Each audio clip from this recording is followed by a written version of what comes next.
That little bit of silliness out of the way, let's go ahead and begin with the actual subject of the video. You can see here, on April 2nd, 2017, I uploaded a video entitled Acer Switch 110 Review After 6 Months. Well, it is now December 4th, 2017, so it has been more than 12 months since I purchased said tablet. So we are going to do a 1-year review. Have a look at what has changed, what is the same, and what I think about the unit itself. Before I even get into the subject of the video, a lot of people love to complain about the length of my videos. They like to say that they're too long, that you're long-winded, that you don't know what you're talking about because you blather on and on and on and on and on. And I'll tell you what, I will be the first to admit to you that a lot of my videos are rather long. I'll also be the first to tell you that a lot of them are cut down from what they were. So that 30-minute video that you were watching was probably well over 2 hours. Because a lot of people like to do that, and this video is probably going to be long, we're going to begin with the conclusion. The only thing I really have to say, I give it a neutral review. It's not the best, but it is certainly not the worst. You can do a lot better for the money if you go over to the Android side of things, but if you don't want an Android tablet, well, this is a pretty good option. It's not a Microsoft Surface or an iPad. But then again, it doesn't have a Microsoft Surface or an iPad badge on it. Keeping all of that in mind, if what you are looking for is a cheap Windows tablet that just works, give or take a couple of things, this is a very good option. If you're looking for something that's got a lot of memory and a lot of horsepower, look elsewhere. This doesn't have that. If you are looking for massive expandability, look elsewhere. This doesn't have that. If you're looking at anything that's performance related, this does not have that. You should probably look elsewhere because you can probably get something, like I said, on the Android side of things for a lot cheaper than this. That is a lot more full-featured. And I also like to say, if you think you're going to end up with something that, if you think you're even going to be somewhat rough with it, don't buy this because it is very cheaply made.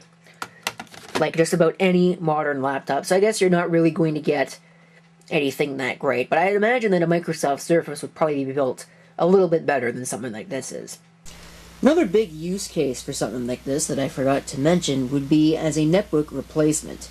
It's just the right form factor, and it's got just the right feature set to replace something like one of these. Or hell, you could even use it to replace one of these things if you're sad enough to actually have one of them still. It'd be just perfect for that. That would be a very, very, very good use for something like this.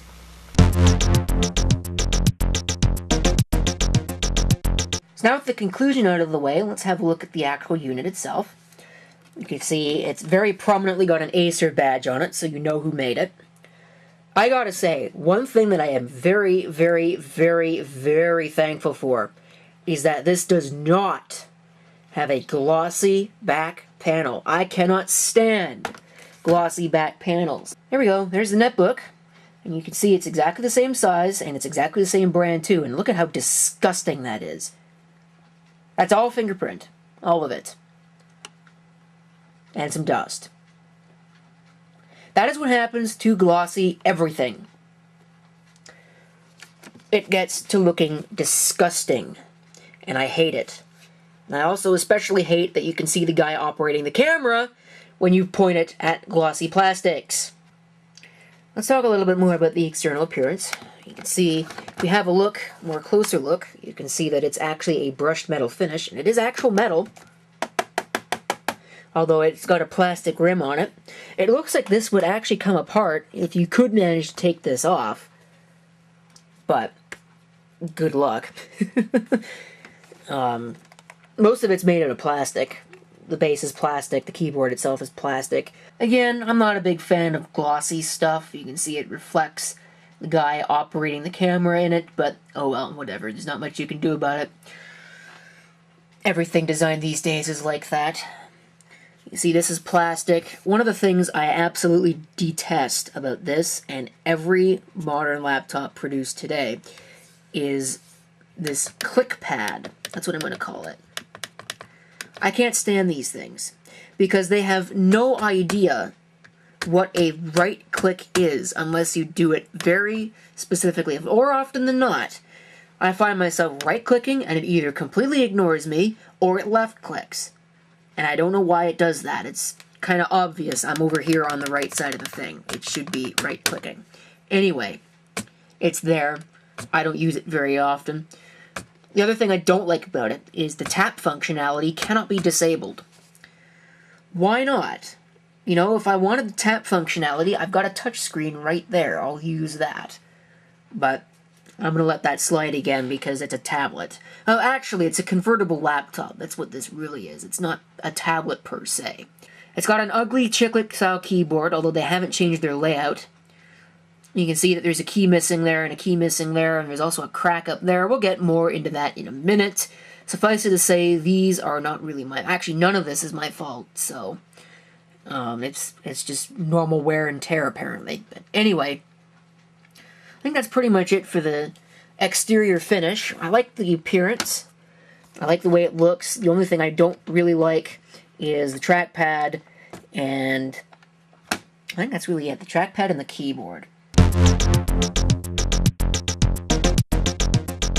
You can see a power button here. There's a charge indicator. It's blue, of course. Got to have a blue LED when it's fully charged, and orange when it is charging. Volume control. Here's a rear-facing camera, which I think is completely pretentious, but it's got one. It's not high definition or anything. At least I don't think it's high definition. It might be 720p if it is high definition. It'd only be 720p. There's a single USB port over here, and that's attached to the keyboard. So if you remove this from the keyboard, well, you don't get that USB port. One thing I forgot to mention in the overview of the appearance is that the hinge is actually fairly substantial, so that's nice. That's a nice thing to have. Got a headphone jack, USB port, power input, HDMI, that's I think that's micro HDMI, and micro SD card. One of the really nice features of this is the USB charging. This does support USB charging, although you'll probably run into a problem. My largest power bank puts out 2.4 amps, and this thing needs 3 amps in order to charge. This is enough to keep it from running down, but if you want to charge it, you'll have to get a larger power bank, obviously. Of course, I have so many of these things that it really doesn't even matter, and I prefer to have many small ones as opposed to one big one, because if the big one runs out of battery, or it dies, or it gets broken, well, then you're kind of screwed, now aren't you? Whereas with these, at least if one dies, you can swap it out for another one, and then charge it later. And if it breaks, who cares? You've got multiple. And they're cheap.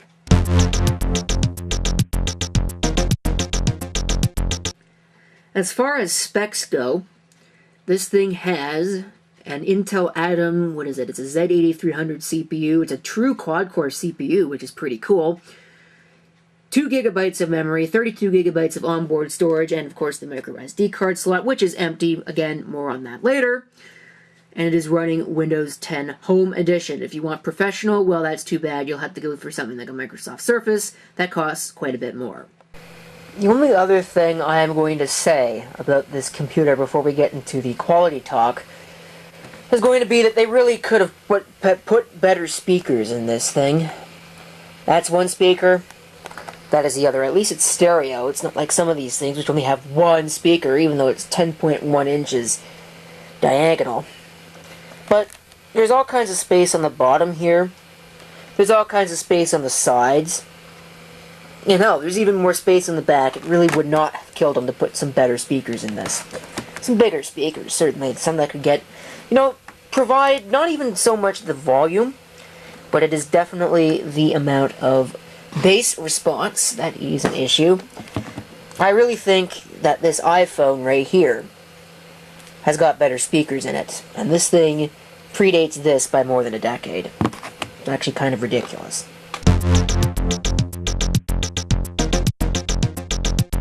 And now we get into my big gripe why I'm not going to give this thing a positively glowing review.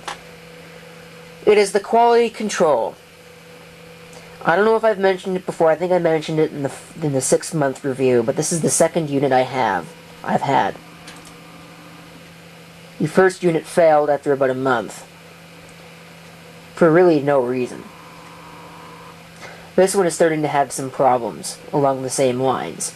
Not quite to the same severity, in that I haven't managed to break the incredibly flimsy power supply yet. But, I mean, the power supply is right there. You can get something of an idea as to what that is your power supply tip. That's it. The micro SD card slot on this particular unit has failed. And I don't know why. Just up one day it stopped working. I don't remove and insert cards into this thing on a regular basis. I've only had one card in it in its entire lifetime. So I really don't understand why the micro SD card slot has all of a sudden stopped working. Everything else about it works perfectly fine. The first unit, what happened was this, presumably there's an interconnect board here which connects all of these ports to the rest of the system chassis, or maybe they are on the system chassis. And something happened, I don't know what it was, but it stopped charging through both the USB and through this. I don't remember if the micro SD card slot still worked or not. It's been too long. So fortunately I got a new unit, and this one's proven to be a little bit better.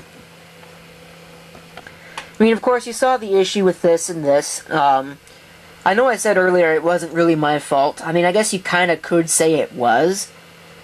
I had a water bottle that was a little bit broken. It was a metal one, and some of the metal was starting to, the base was coming off, and there was a little bit of metal poking out, and I wasn't careful one day, and I pulled it out, and it ripped a couple of the keys off, which kind of sucks, because you can't actually get these. Which sucks even more, because these things are made out of the worst quality plastic I think I had ever seen in a notebook computer. I'm not even joking when I say that the netbook over there is built with better quality plastic than this thing is built out of. There's a lot of quality that has gone into the construction of the tablet unit itself, which arguably is really frankly where it needs it. Likewise, the hinge is also very good quality. That's a nice hinge that isn't really going to break anytime soon. But this is like unbelievably flimsy. Like, look at how that's flexing. That's like terrible. And when I push down on this, the whole thing flexes. The whole keyboard flexes when I push down on keys. I'm not pushing that hard. I mean, it's understandable, you know, it wobbles back and forth. That's perfectly fine. That's not what I have an issue with. What I have an issue with is just, this isn't designed very well. And it's missing a screw. You notice there that it's coming apart down here. I don't know where it went, how it popped out, but it's missing a screw. So, I don't know, take from that what you may. This is supposed to be a portable device, and frankly, I wouldn't be, you know, taking it around like this, because it's just too flimsy. I'm very afraid that this bottom piece, and you can see the missing screw, this bottom piece is going to fall apart. And I shouldn't be concerned about that in something that's designed to be portable.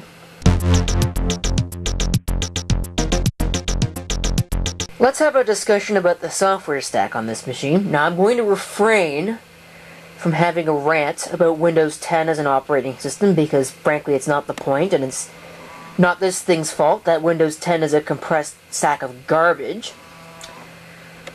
But it probably really would not have killed them too much to put Windows 10 Professional on this particular machine. Of course, could be worse. They could have put some bastardized, you know, version of Windows on it, like that tablet would have come with new.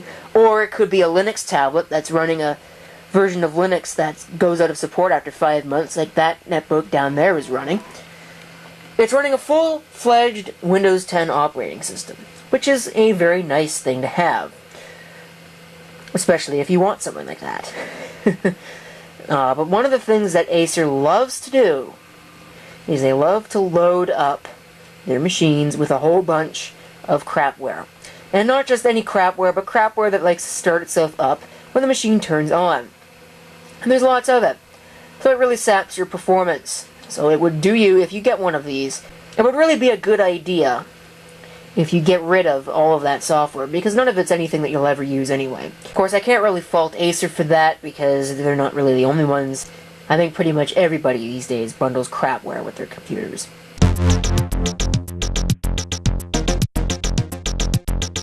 Before we power the machine up, here is the power supply, so you can see what the ratings are. One other thing that you should probably be aware of is that these things are not just fragile at the tips, but they are fragile at the necks as well. I have no idea when that happened, just that it did. And I don't exactly take bad care of this, so I don't know, that's kind of annoying and frankly kind of stupid. So obviously this is not engineered to last very long.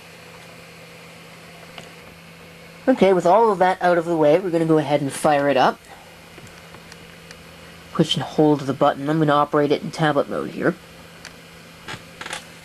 Here you can see the Acer logo, and I'm going to show you something else with regards to quality control. That appears on the side. I'm really not quite sure why.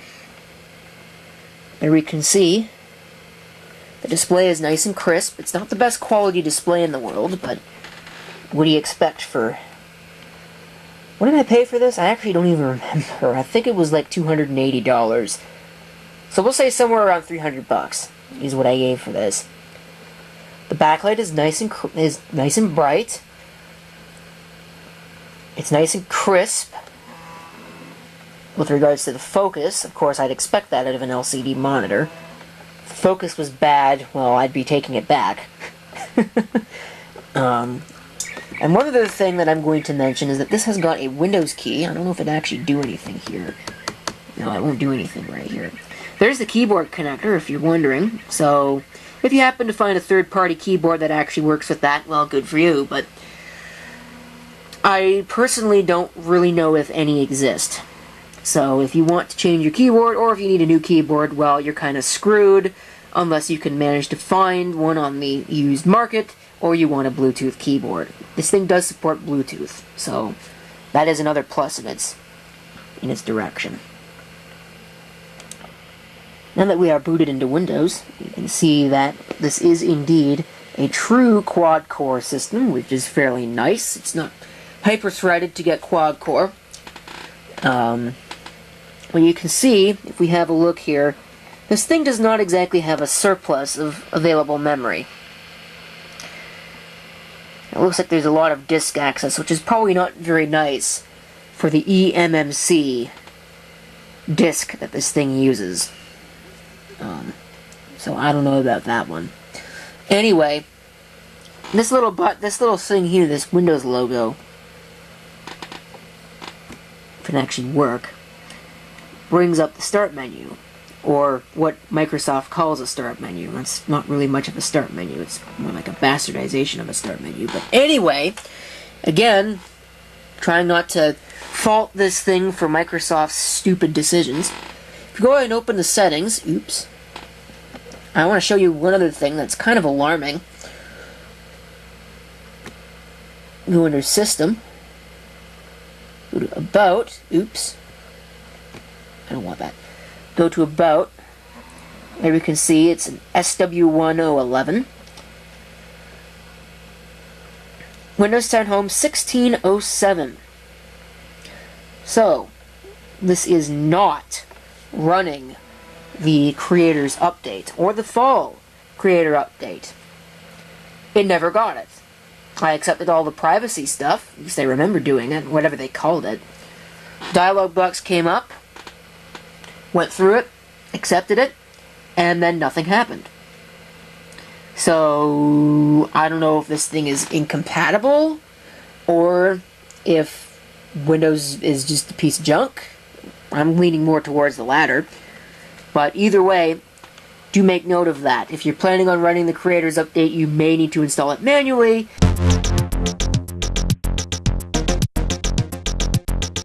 Just to give a little bit of a demonstration of the touch capabilities, we'll go ahead and we'll write something. See, it picks up my crappy handwriting just like it normally looks. It's not the most accurate digitizer in the world, but what can you expect? It's actually fairly good.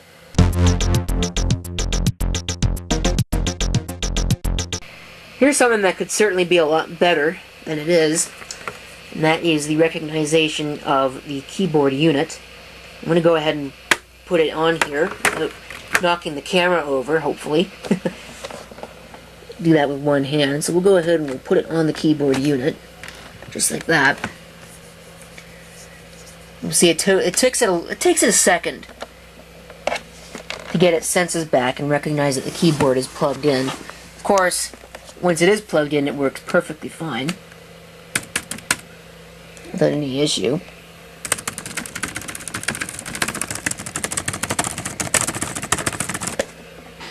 Not the best keyboard in the world, but what can you expect for a tablet?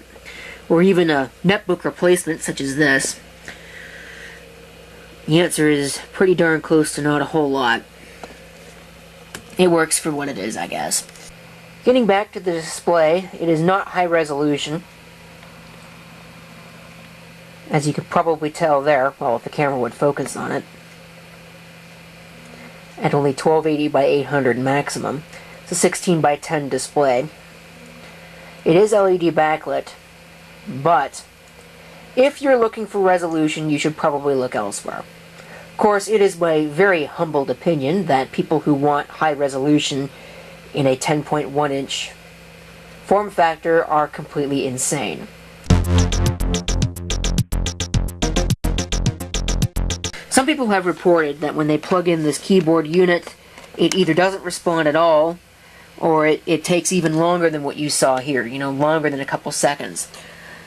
And I don't know if I should attribute that to quality control, or people being impatient, or what the deal may be. Maybe people doing it just wrong. Maybe if it doesn't make good enough connection on the thing down here, maybe it just doesn't work. I have no idea.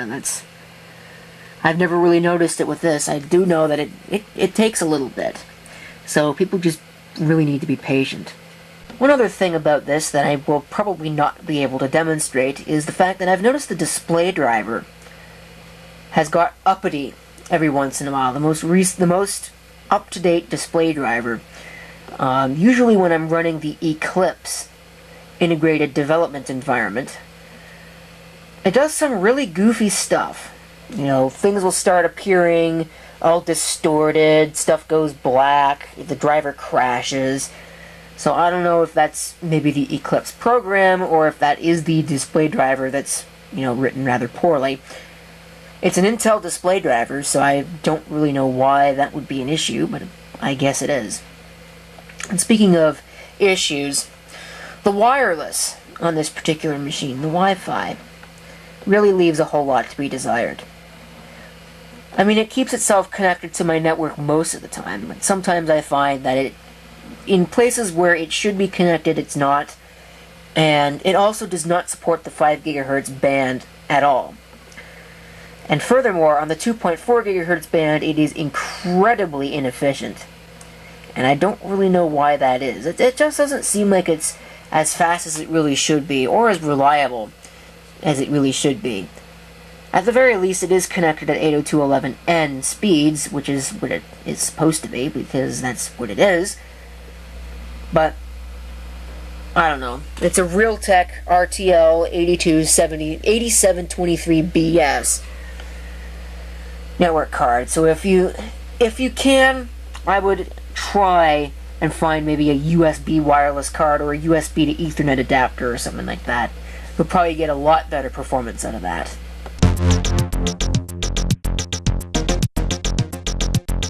Let's wrap this video up. I think I've touched on all the major points. I'm going to give my final real opinions on this thing.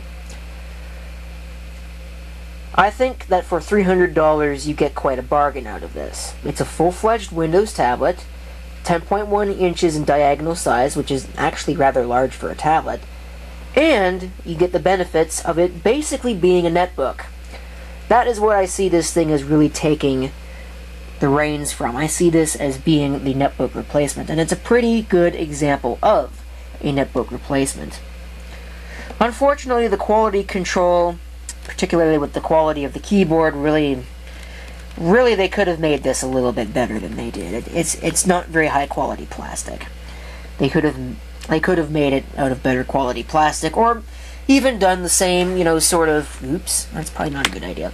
Even done the same sort of thing like here. They, you know, you had brushed metal on it. I don't think it really would have killed them to do something like that. It's not really that expensive.